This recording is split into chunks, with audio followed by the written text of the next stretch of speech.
this evening, the Celtics had the lead, led by as many as 16.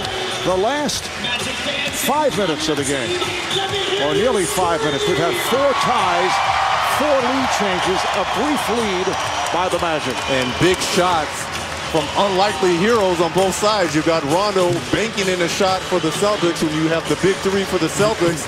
And you got J.J. Redick tying this game up with a 27-footer with a miscommunication by the Celtics. We're down to 14 and 8/10 seconds left in this fourth quarter. Celtics and Magic tied at 94. Carter will throw in. This is usually a quick hitter for Rashard Lewis. Inbounds to Redick. Played by Allen. We're down to 10. Wants to get it back to Carter. Good defense here by Pierce. Down to 5. Down to 3. Here's Lewis. He got the stick. Boy, 1.3 to go.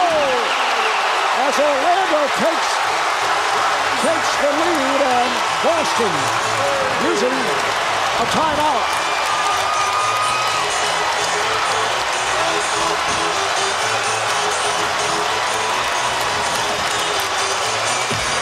Rashard Lewis somehow was able to penetrate. Well, they wanted to get the ball to Vince Carter, but look, a couple dribbles.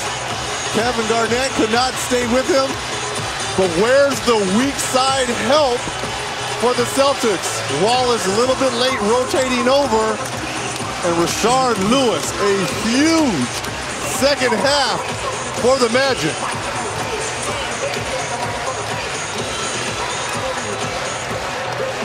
This a Boston team that led by as many as 16. They will throw in front court. They do have 1 timeout remaining. Both teams over the foul limit. Kevin Garnett just dragging that leg, trying to guard Rashard Lewis. Rashard did the smart thing. Put your head down, try to get to the cup.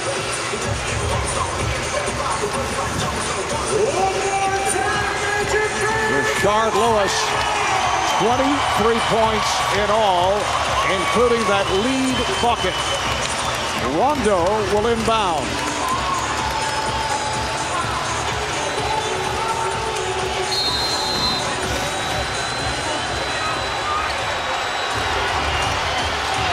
Can't find anyone, has to use a final timeout. Did not want to take a chance. So the Celtics forced to use their last timeout. We've been mentioning that Eddie House had a couple of 3-pointers that ended up as 2-point shots, although there's no question about it if we look at the replay. But in his mind, he's thinking, wait a second, I've lost 2 points here tonight. Those are 2 points. It's a good thing that the officials have the capability of going back and checking now because of the new rules and making sure these are legitimate 3-pointers. 2 of them from Eddie House been overturned by the officials here.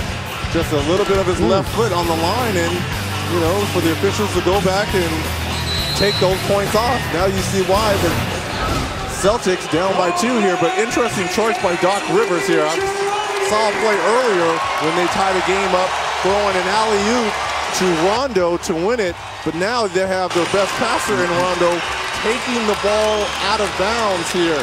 Plenty of time for a catch and shoot.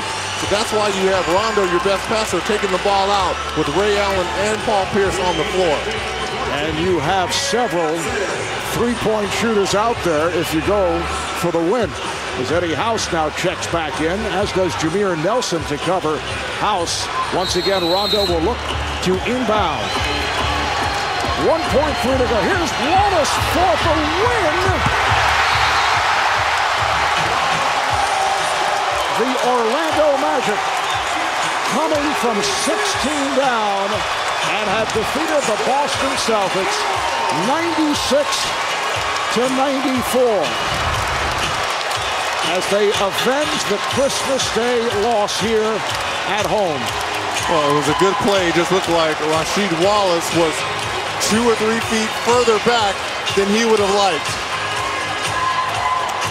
Rashard Lewis with the game winner. 23 points in all, 16 coming in the second half. Thanks to our producer, Stuart Bertino, director Renato Lowe, our statistician, Paul Evans, Marv Albert, Reggie Miller, and Craig Sager saying so long from Orlando as the Magic come from behind for the victory. Coming up, it's the Mavericks and the Suns. After a quick break, we take you to Kevin Harlan and Doug Collins in Phoenix.